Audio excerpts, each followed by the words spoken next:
Hello বন্ধুরা, কেমন আছো সবাই? আজকে তো পহেলা বৈশাখ, আর তার জন্য তোমাদের সবাইকে শুভ নববর্ষ। আর পহেলা বৈশাখের কারণে আমি আজকে বাসায় ইলিশ পান্তা করেছি। আর ইলিশ পান্তা ছাড়া তো পহেলা বৈশাখ চিন্তাই করা যায় না। আর তার জন্য আমি একটা ইলিশ মাছ কেটে লবণ, মরিচ, হলুদের গুঁড়ো দিয়ে একটু মাখিয়ে নিচ্ছি। আর মাছটা এমনভাবে মাখাতে হবে যাতে লবণ, মরিচ, হলুদ মাছটার সব জায়গায় লাগে। এরপরে আমি ফ্রাইং প্যানে তেল দিয়ে তারপরে আমি মাছগুলো আস্তে আস্তে দিয়ে দিলাম। আর মাছগুলো একটু কড়া কড়া করে ভেজে নিতে হবে, তাহলে মাছটা আরও খেতে অনেক টেস্ট হবে। আর ইলিশ মাছ তো বললেই সবার জিভে জল চলে আসে, তাই ইলিশ মাছটা আমাদের সবারই অনেক পছন্দের একটি মাছ। আর ইলিশ মাছটা আমি এভাবেই ভাজি সবসময়, যে একটু মরিচ দিলে একটু ঝাল ঝাল লাগে। তাই মাছটা আমার এক পাট হয়ে গেছে, তাই আমি পরের পাট একটু উল্টে নিলাম। তাই এইভাবে আমি মাছটা একটু ভাজা ভাজা করে নেব। আর মাছটা পান্তা ভাত দিয়ে যেহেতু খাবো মাছটা, তাই আমি মাছটা একটু বেশি করে ভাজা ভাজা করে নেব। মাছটা আমার ভাজা হয়ে গেল, এবার আমি মাছটা একটু উঠিয়ে নিলাম। আর এরপরে আমি একটু পেঁয়াজ ভাজা দিয়ে দেব। আর পেঁয়াজ ভাজার কারণে মাছটা খেতে আরও বেশি ভালো লাগবে।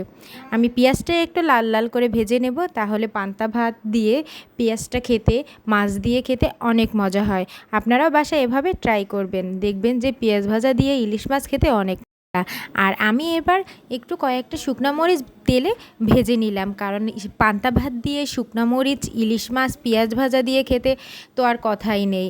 আর আমরা সবসময় শুকনো মরিচটা রাখি, কারণ শুকনো মরিচটা দিয়ে পান্তা ভাত খেতে অনেক মজা। আর এরপর আমার শুকনো মরিচটা টালা হয়ে গেল, আমি সেটা একটা পিরিজে উঠিয়ে নিলাম। আর এরপর আমি পান্তা ভাতের সাথে একটা ডিম ভাজা রেখেছি, কারণ ডিম ভাজা পান্তা ভাত, ইলিশ মাছ খেতে আরও মজা হবে তাই।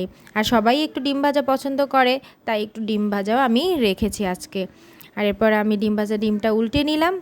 আর এরপর আমার ডিম ভাজাটাও হয়ে গেল। আর আমি এবার একটি প্লেটে আমি ভাতগুলো বেড়ে নিলাম। আর মাটির প্লেটে ভাত বেড়ে ইলিশ মাছ দিয়ে খেতে পহেলা বৈশাখের একটা আমেজ চলে আসে, তাই আমি ভাতগুলো সুন্দরভাবে বেড়ে নিলাম। আর আমার পেঁয়াজ ভাজাটা আর ইলিশ মাছটা এভাবে আমি করে ফ্রিজে সাজিয়ে রেখেছি। এটা আমার ডিম ভাজাটা। আর শুকনো মরিচ, বিভিন্ন রকম মরিচ আমি রেখেছি, পেঁয়াজ রেখেছি আস্ত আস্ত। আর এরপর আমি এভাবে করে সব সাজিয়ে রেখেছি। আর এরপর আমি একটু পরিবেশনের জন্য একটু সাজাবো। আর এই যে সাজিলাম, এটা হচ্ছে দেখার সৌন্দর্য। আমি যে জিনিস দেখতে সুন্দর, সে জিনিস খেতেও অনেক মজা। আর আমি এভাবে করে একটু সাজিয়ে নিলাম। আর এরপর আমি একটু পেঁয়াজ ভাজাগুলো উপরে একটু দিয়ে দেব, যা দেখতেও যেমন সুন্দর আর খেতেও অনেক মজা।